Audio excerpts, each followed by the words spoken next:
The boy's voice trembled, but he didn't step back. "Spare my sister. Take me instead." The wind seemed to freeze in that moment, sweeping across the wide, golden fields of the ranch.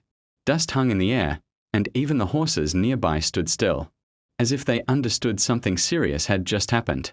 The rancher, a tall man with a weathered face and eyes hardened by years of loss and solitude, stared down at the boy in silence. No one spoke. The little girl clutched her brother's sleeve, shaking. Her cheeks were streaked with dirt and tears. Her small body pressed against him as if he were the only thing keeping her safe. They were both thin, worn from days of wandering, their clothes torn and their shoes barely holding together. The rancher finally took a step forward. His boots crunched against the gravel, loud in the heavy silence.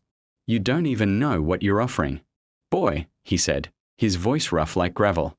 The boy swallowed hard but didn't move. "I do," he said quietly. "She's all I have." That answer hit something deep, something the rancher had buried long ago. Just hours earlier, he had found them sneaking into his barn, trying to take food. He had every reason to call the authorities or send them away. Life on the ranch was hard enough without strangers causing trouble. But when he saw how desperately they clung to each other, he hesitated. Still, he couldn't ignore the law or his own rules. So he had tested them. "Stealing has consequences," he had said coldly. "One of you stays and works off the debt. The other leaves." He didn't expect the boy to answer so quickly. He didn't expect him to step forward like that. Now, standing face to face with that courage, the rancher felt something shift inside him. "How old are you?" The rancher asked. 12, the boy replied. "And you think you can handle ranch work? Long days, no complaints." The boy nodded. "I can do anything. Just let her go." The girl began to cry harder. "No, I don't want to leave you." The boy turned to her, kneeling down despite his shaking legs. "Hey," he whispered gently, wiping her tears. "You remember what I told you. I'll always take care of you. This is me doing that.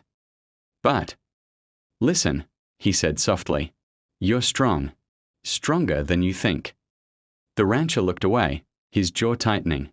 Memories flooded back, memories of his own childhood, of a brother he couldn't save, of choices he wished he could undo. For years, he had built walls around his heart, convincing himself that survival meant staying cold, staying distant. But this boy was doing the exact opposite. He was choosing love, even when it hurt. The rancher exhaled slowly. "What's your name?" he asked. "Ethan." "And hers?" "Lily." The rancher nodded, then turned his gaze toward the open fields stretching endlessly behind him. For a long moment, he said nothing. Then, finally, he spoke. "Neither of you are staying." Ethan blinked, confused. "What?"